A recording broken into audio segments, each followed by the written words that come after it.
EVM నమూనా అమ్మ. అయితే మన పంచకర్ల రమేష్ బాబు గారి నంబర్ 7. అయితే ఈవీఎం నొక్కి ఒక 2 సెకండ్లు 1, 2, 3 అని లెక్క పెట్టుకోండి. లైట్ రావాలి, సౌండ్ రావాలి. మీ పక్కన ఒక చిన్న బాక్స్ ఉంటుంది, అందులో మీరు వేసిన గుర్తు ఏదైతే మన గాజు గ్లాస్ గుర్తుందో అది కనపడాలి. అది కాకుండా ఏది కనపడినా సరే అక్కడ ఉన్న ఆఫీసర్ని పిలిచి తప్పు జరిగిందని చెప్పాలి.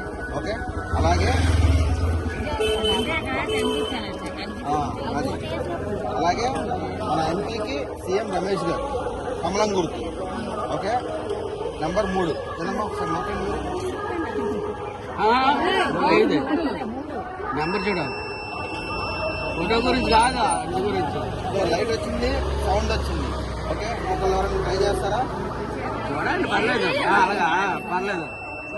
అది ఓకే, ఇది రమేష్ బాబు గారికి ఒకసారి ట్రై చేద్దామండి. ఎవరైనా చూడండి.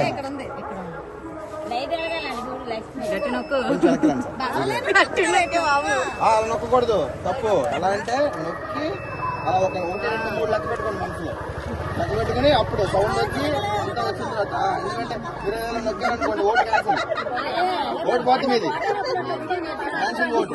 పాత రోజుల్లో రెండింటికి మధ్యలో కుదితే ఓటు పోయినట్టు, ఇలా కుదితే ఓటు పోదు. గట్టిగా అది ఇంకేమన్నా చేస్తారా? చేస్తారా? అలవాటు చేసుకోండి గట్టిగా. అది సౌండ్ రావాలి, సౌండ్ రావాలి. శభాష్, వదిలేండి.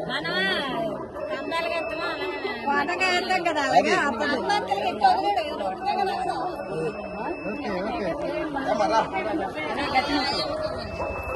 రమ్మను ముందురా. 7 పంచకర్ల రమేష్ బాబు గాజు గ్లాస్. అది అంతే. అది కూడా చూపించండి, అది కూడా చూపెట్టండి. 3వ నెంబర్, మన 3వ నెంబర్. నెంబర్ గుర్తెట్టుకోండి. 7, 3 అని నెంబర్ పువ్వు గుర్తెట్టుకోండి. పువ్వుని గ్లాస్ నెంబర్ అంతే. పువ్వు గ్లాస్ పడాలి అంతే. రండి, వెళ్దాం.